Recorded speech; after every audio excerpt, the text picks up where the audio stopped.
Bonjour à tous et bienvenue dans le webinaire « La gestion des ressources humaines hospitalières en pleine crise, que retenir ?» Face à la crise Covid-19 que nous traversons actuellement, la fonction publique hospitalière a dû adapter ses pratiques RH, et ce dès le début du premier confinement. La crise sanitaire œuvre à des transformations et comme le virus, les règles de droit ont dû évoluer. Si vous êtes directeur d'établissement de santé sanitaire ou relevant du médico-social, l'objectif de ce webinaire sera de dresser un décryptage juridique sur les évolutions législatives et réglementaires relatives à l'organisation, au temps de travail et à la santé au travail. Nous en parlerons avec nos trois experts ici présents, Mélissa Mazurel, Maxime Mathieu-Chef, donc tous les deux juristes chez Hospimédia Réponse Expert, et maître Sabrina Mokrani, avocate au barreau de Lille, docteur en droit et formatrice en droit de la santé. Donc pour revenir dans le vif du sujet, la situation actuelle liée à l'épidémie de Covid-19 a entraîné la prise d'un certain nombre de mesures qui ont impacté les fonctionnaires et les contractuels. Nous avons fait face à un enchaînement de publications de textes tels que des ordonnances, des arrêtés et des décrets qui ont certainement dû déstabiliser nombreux d'entre vous dans votre gestion quotidienne. Résumer en 30 minutes l'ensemble des dispositifs mis en place pendant cette crise, c'était mission impossible, donc nous avons dû faire un choix et nous avons donc décidé d'identifier les difficultés marquant votre cadre professionnel. Donc c'est pourquoi nous verrons dans une première partie les situations dans lesquelles l'agent est absent. On peut citer par exemple le télétravail ou encore le jour de carence qui a fait couler beaucoup d'encre et suscité de nombreuses interrogations chez Hospimédia Réponse Expert. Et nous verrons dans un second temps les conditions et le temps de travail sous le prisme de la santé et la sécurité au travail, comme par exemple la gestion des heures supplémentaires ou encore le rôle du service santé au travail qui lui-même a dû s'adapter.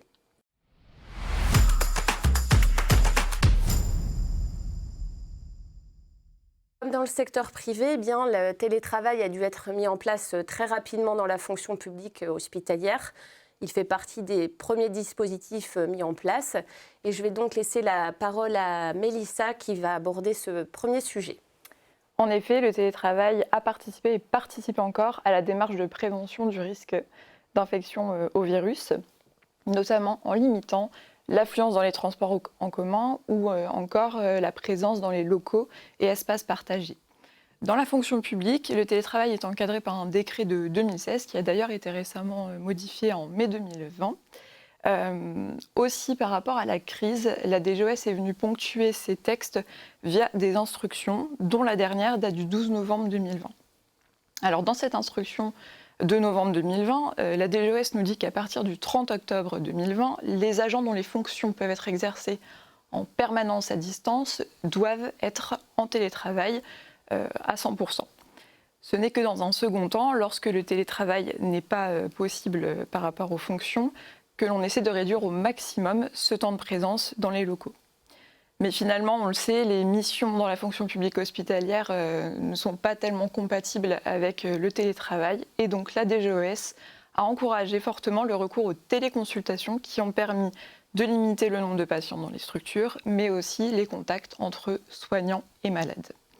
Donc on le voit, le télétravail, comme partout, a été l'alternative prioritaire et ce n'est que dans un second temps qu'éventuellement les responsables de ressources humaines pouvaient recourir au dispositif des autorisations spéciales d'absence. Oui, exactement, les autorisations spéciales d'absence ou ASA se conçoivent comme un mécanisme qui est avant tout subsidiaire, c'est-à-dire que c'est une alternative quand l'aménagement des conditions de travail ou le recours au télétravail sont eux-mêmes impossibles. Donc le but est vraiment de placer l'agent dans une situation régulière, d'autant plus pour pallier l'inapplicabilité aux fonctionnaires hospitaliers de certains dispositifs qui ont été mis en place au début de la crise, par exemple pour les salariés de droit privé comme le chômage partiel, ou encore pour certains agents qui relèvent du régime général de la sécurité sociale, comme ces arrêts de travail sans maladie pour les travailleurs placés à l'isolement. Donc ces ASA, elles se sont révélées en fait être un mécanisme qui était parfaitement essentiel dans la gestion des ressources humaines, mais elles ont également entraîné leur lot de difficultés.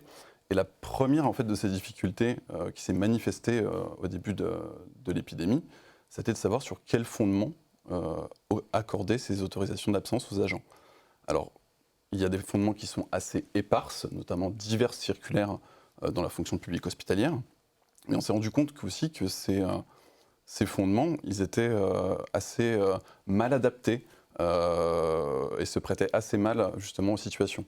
L'un des exemples qui était fréquemment évoqué, les difficultés rencontrées sur le terrain, c'était les ASA liés à la parentalité, pour la garde d'enfants par exemple. Des textes existent, mais ils contingentent, il y a un nombre d'ASA limité que l'on peut accorder à un agent. Donc le choix a été fait de s'extraire de ces textes préexistants pour en fait se baser sur un régime d'exception. C'est pour ça que l'on parle d'ASA Covid et qui en réalité sont davantage basés sur les consignes ministérielles qui ont été transmises aux employeurs. Et c'est aussi justement ce qui amène à cette seconde difficulté qu'ont fréquemment rencontré les acteurs de terrain, à savoir le fait que justement ces consignes, elles reposaient sur une doctrine qui était adoptée, réactualisée et communiquée au fil de l'eau. Et aujourd'hui, on le sait bien, les dernières recommandations, qui placer en ASA, ce sont les personnels reconnus comme personnes vulnérables, les agents qui sont tenus de garder leur enfant, par exemple en cas de fermeture de leur établissement scolaire, mais également les agents cas contact ou qui présentent des débuts de symptômes. Sauf qu'il y a encore des questionnements, même avec ces clarifications, qui émergent encore aujourd'hui. Les établissements ne savent pas forcément qui placer en ASA, quand, en distinguant soignants, personnel non soignant. Et tout naturellement, ces mêmes interrogations en ont amené d'autres, par exemple en matière de paie et de rémunération. Faut-il considérer que les ASA doivent faire l'objet d'un abattement sur la prime de service ou même sur la prime exceptionnelle Covid qui avait été mise en place l'an dernier. Donc l'ensemble de ces précisions a été apporté au fur et à mesure, mais parfois tardivement, ce qui a aussi généré un problème de temporalité, il faut bien se le reconnaître, et ce qui a amené aussi à de nombreuses régularisations a posteriori dans la situation de certains agents. Oui, alors effectivement, on vient de le dire, des précisions ont été apportées au fur et à mesure, mais parfois bien tardivement, ce qui a généré un problème de temporalité et amené à procéder à de nombreuses régularisations a posteriori dans la situation de certains professionnels. Et justement, concernant cette nécessité de régulariser la situation des agents, eh bien, l'articulation entre les ASA et les arrêts de maladie a également nourri des difficultés assez abondantes. Que peut-on retenir ? Alors, ce qu'il faut retenir, c'est que déjà dès le mois de mai 2020, ce qui est tardif par rapport au début de la crise, mais dès le mois de mai 2020, le gouvernement a réactualisé sa doctrine sur cette articulation en précisant bien que l'arrêt de travail qui permet de placer un agent en ASA se distingue bien d'un arrêt maladie. Ça a encore été rappelé plus récemment dans une circulaire du Premier ministre de septembre 2020, rappelant que l'agent qui présente des débuts de symptômes ou qui est cas contact est placé en ASA à titre préventif pendant sa septaine ou quatorzaine, mais une fois reconnu malade de la Covid-19, l'agent est placé en arrêt maladie de droit commun. Et dans la pratique, ces deux situations, elles ont quand même assez fréquemment été confondues, notamment du fait que certains agents transmettaient des arrêts de travail à titre préventif liés au Covid, d'où des ambiguïtés assez marquées sur ce plan. Sauf que la réglementation, de même que la jurisprudence, elles sont tout à fait claires. Les personnels qui fournissent un arrêt de travail sur la base d'un certificat médical sont de droit positionnés en congé maladie. Donc les agents étaient en situation régulière dès la transmission de ce document et parfois placés à tort en arrêt maladie alors qu'ils auraient dû être placés en ASA. Et d'où certaines iniquités aussi, puisque en ASA par exemple il n'y a pas d'application, on en parlait au début, de ce fameux jour de carence.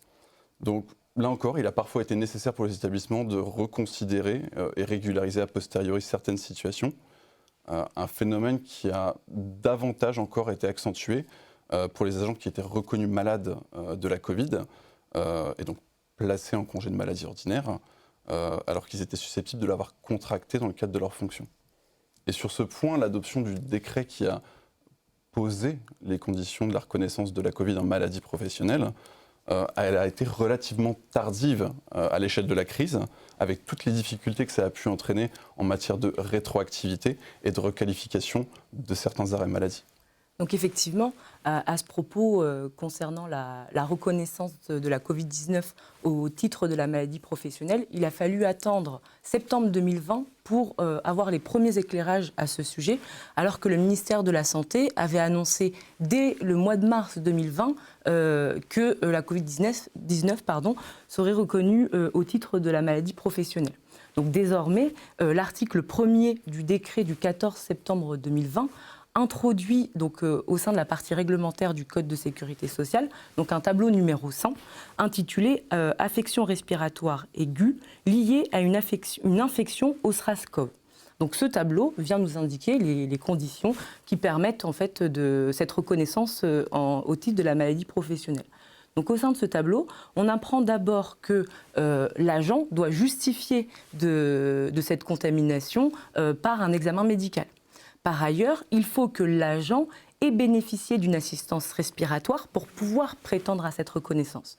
S'agissant du délai de prise en charge au titre de la maladie professionnelle, rien de surprenant, le décret fixe un délai de 14 jours. En revanche, concernant l'appréciation de la liste limitative des travaux qui auraient généré la contamination, on peut considérer que le décret n'a rien de limitatif puisque la formule qui a été choisie par le pouvoir réglementaire est tous travaux accomplis en présentiel par des personnels de soins et assimilés, et notamment les personnels de laboratoire, agents d'entretien, agents administratifs. Donc on a une conception qui est quand même très étendue. Le décret précise également que pour tous les cas qui n'entrent pas dans le cadre du tableau, il est possible en fait de passer par un comité de reconnaissance, de reconnaissance de la maladie professionnelle.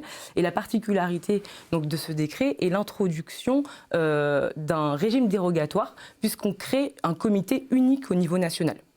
Et on précise également à ce sujet que le comité de réforme de la PHP sera le référent dans ce domaine en cas de difficulté. D'accord ? Donc pour tous les cas où un agent ne remplit pas les conditions du tableau, mais qui justifie d'une infection respiratoire sévère ou d'une infection grave, mais qui n'a pas qui n'a pas entraîné de séquelles respiratoires, il sera possible en fait de consulter ce comité national unique. À travers ce système, on met en place un régime dérogatoire. Par contre, et finalement, elle est là la particularité, on vient préciser dans l'instruction du 6 janvier 2021, donc qui a été rédigée à destination des établissements publics de santé, donc concernant la situation de ces agents de la fonction publique qui ne remplissent pas les conditions du tableau, qu'il faudra tout de même se fier pour les conditions de reconnaissance au régime de droit commun. Et l'instruction du 6 janvier 2021 précise qu'il est également possible de se référer au guide pratique des procédures des accidents de service et de la maladie professionnelle dans la fonction publique hospitalière. Alors, si je peux me permettre de rebondir là-dessus, Sabrina, c'est vrai que ça a aussi entraîné une certaine confusion de la part des acteurs, puisque, comme vous le disiez, le maître mot, c'est ce régime dérogatoire, mais en même temps, avec ce guide, on nous renvoie aussi au régime de maladie de droit commun. Et donc du coup, en fait, il y a cette nébuleuse quand même qui a souvent été pointée du doigt. Les textes sont assez flous. Les acteurs ne savaient pas forcément s'y retrouver. Et c'est aussi quelque chose qu'on a retrouvé dans d'autres domaines. On l'a évoqué à 2 reprises déjà, par exemple le jour de carence. C'est vrai qu'il y avait déjà cette nébuleuse aussi. Alors oui, pour rebondir là-dessus, le jour de carence a connu de nombreuses dérogations depuis le début de cette épidémie. Ce qui n'a pas été simple pour les gestionnaires des ressources humaines des établissements publics de santé notamment. Si on revient rapidement sur l'historique, tout d'abord, le jour de carence a été suspendu pour tous les régimes obligatoires et pour tous les arrêts maladie du 24 mars 2020 au 10 juillet 2020. À compter du 11 juillet, il était donc question de le réintroduire dans les conditions de droit commun. Donc pour les fonctionnaires, par exemple, ça s'est arrêté ici, c'est-à-dire qu'ils n'ont pas bénéficié d'autres dérogations en 2020 à ce titre.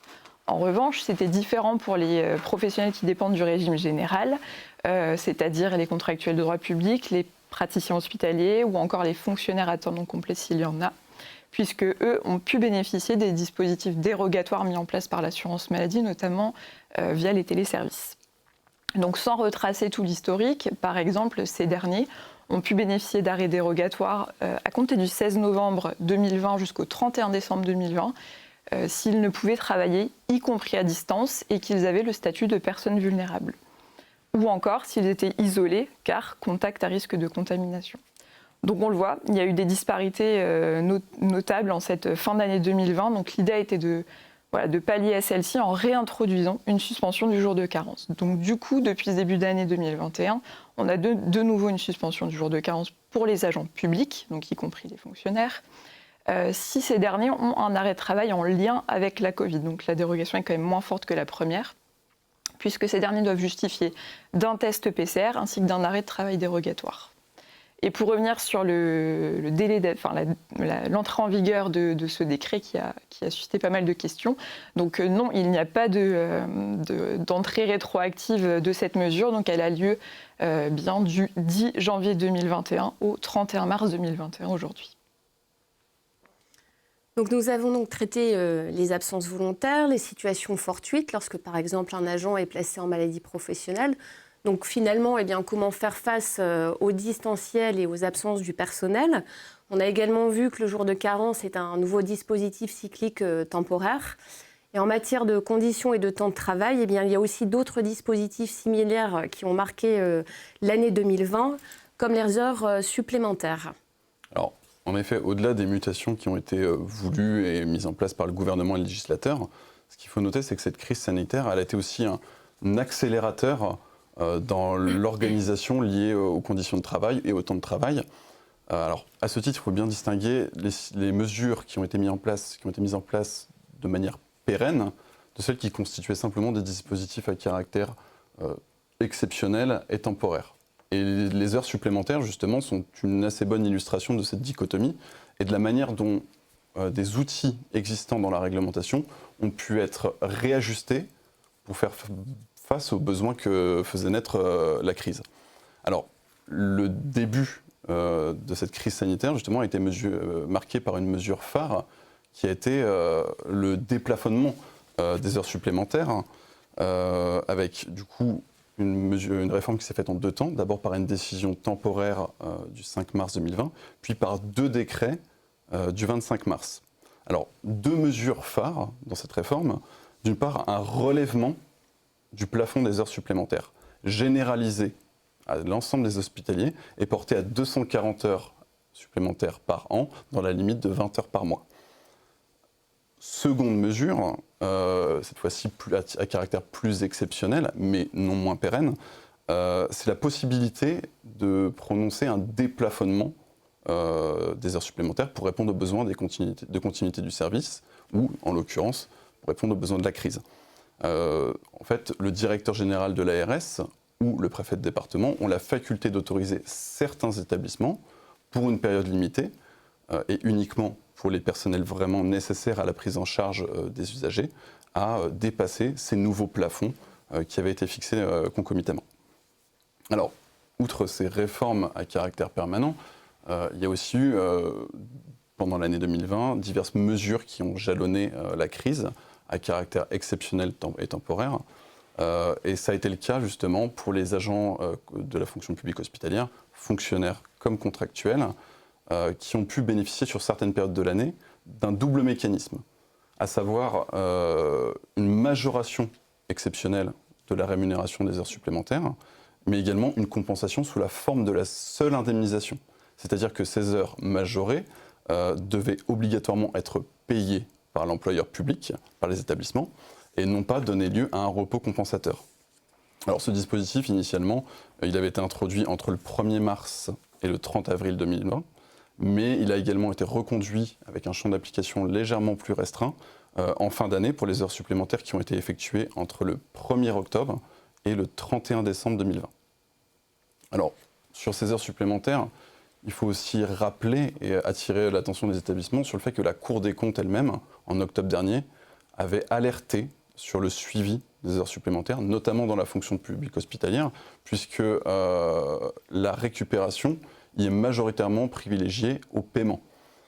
Sauf que dans un cas comme dans l'autre, le stockage et l'accumulation excessive de ces heures supplémentaires n'est pas sans incidence.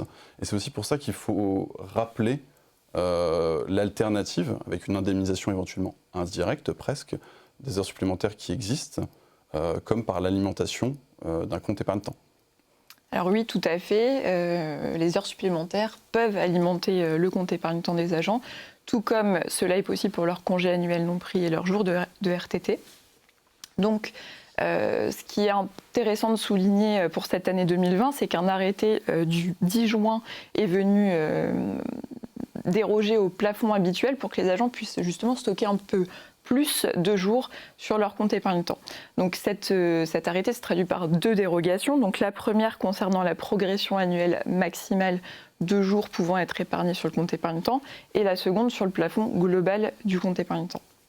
Donc finalement, cette mesure concernait des agents qui avaient déjà un CET atteignant un premier seuil fixé à 20 jours en 2020 et qui souhaitaient maintenir ces jours sur leur CET. Donc dans ce cas-là, ils pouvaient alimenter le CET jusqu'à 20 jours au lieu des 10 habituels, sans pouvoir dépasser le plafond global qui a été relevé à 70 jours au lieu des 60. Alors ça fait beaucoup de chiffres, donc un exemple, un agent qui a un CET de 55 jours pouvait épargner en 2020 15 jours, par exemple 5 jours de congé annuel, 10 jours de RTT, ce qui portait son CET à 70 jours. Donc un tel scénario n'aurait pas été possible sans cet arrêté dérogatoire qui, je le rappelle, n'était valable que pour l'année 2020. En revanche, d'autres options étaient possibles si les agents ne pouvaient pas prendre leur congé au titre de l'année 2020.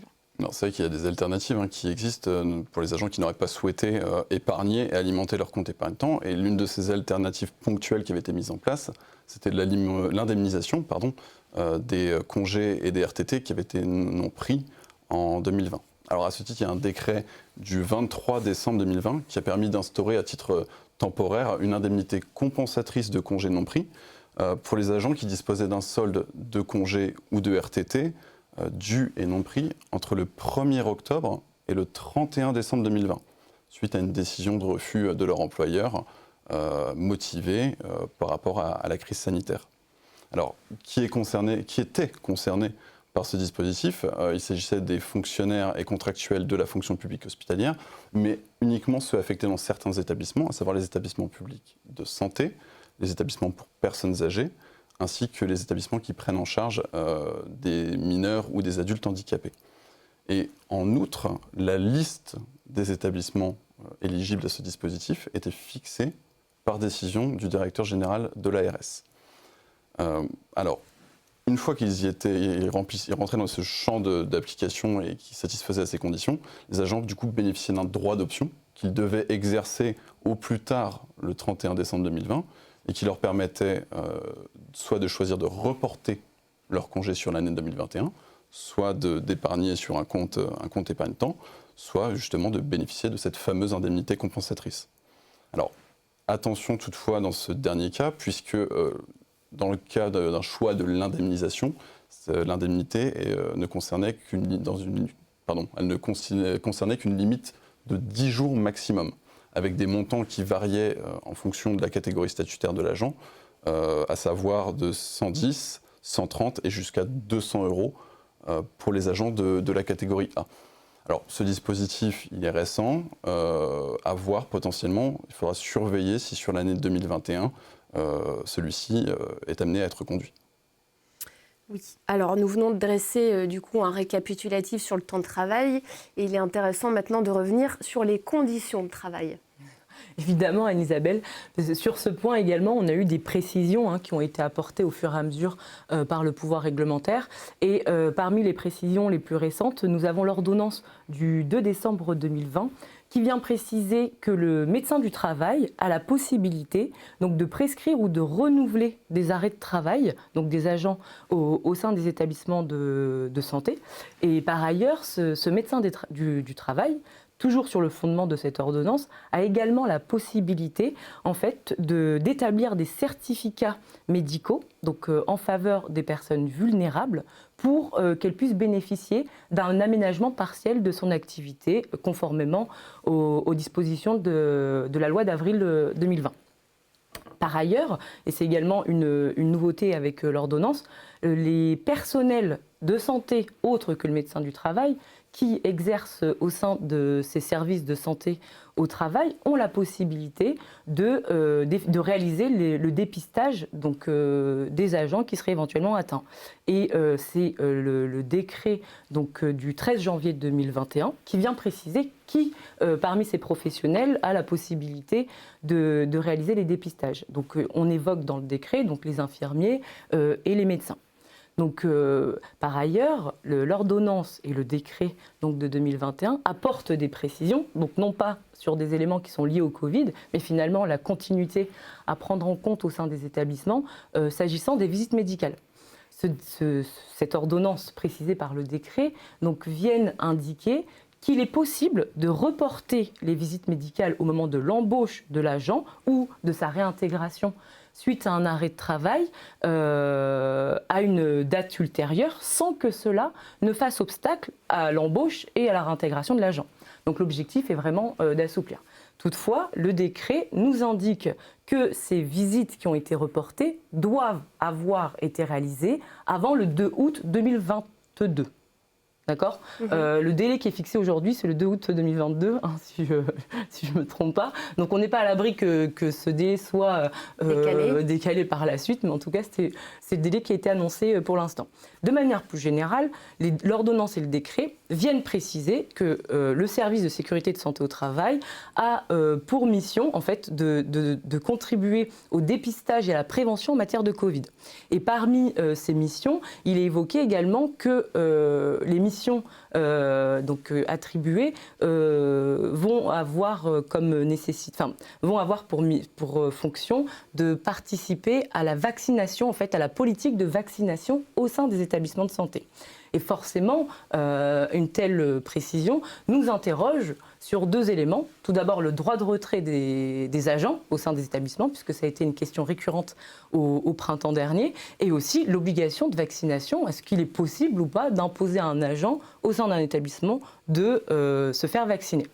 Donc, tout d'abord, s'agissant du droit de retrait, les dispositions donc, du Code du travail qui s'appliquent également à la fonction publique hospitalière mentionnent deux notions clés. Le motif raisonnable, donc pour pouvoir invoquer ce droit de retrait, et aussi un danger grave et imminent. Donc, s'agissant de cette notion de danger grave et imminent, applicable à ce virus de la Covid-19, le caractère dangereux peut certes être démontré à travers finalement le degré de contagiosité. Toutefois, l'absence de létalité, ou en tout cas la moindre conséquence en matière de létalité est plus contestable. Par conséquent, le caractère dangereux va être difficilement démontré concernant la Covid-19. Seuls, finalement, les agents dits vulnérables ou à risque pourraient invoquer cette dangerosité. Toutefois, le texte exige également l'imminence du danger. Et sur ce point, il va être difficile de démontrer qu'une contamination ou un risque de contamination que la condition d'imminence est remplie à travers ce risque. Et il faut également retenir que s'agissant du motif raisonnable, au regard de la particularité même de l'activité hospitalière et finalement de la présence de patients qui sont malades, et finalement au sein d'un établissement de santé, il n'y a pas que le virus de la Covid-19 qui est dangereux et qui peut entraîner des risques en matière de contamination. Et dans ce cas, on considère que finalement ce risque de transmission est inhérent à l'activité même au sein des établissements.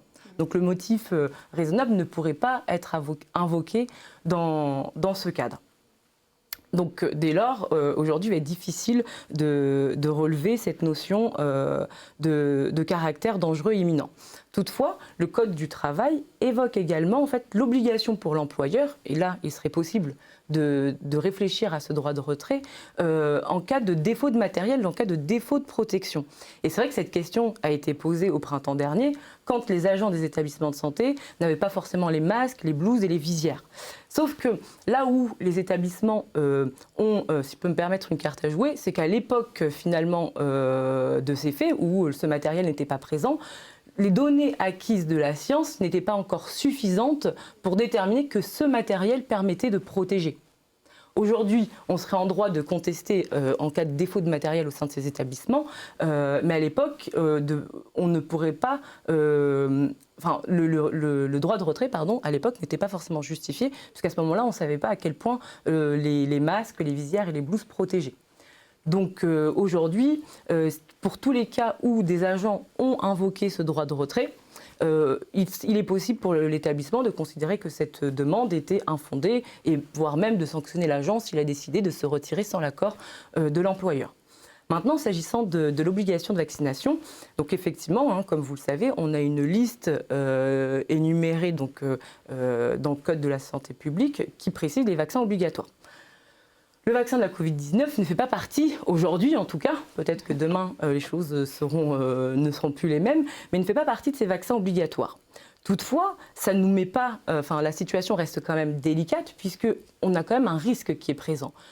Comment réagir si un patient contamine un agent qui a refusé d'être vacciné?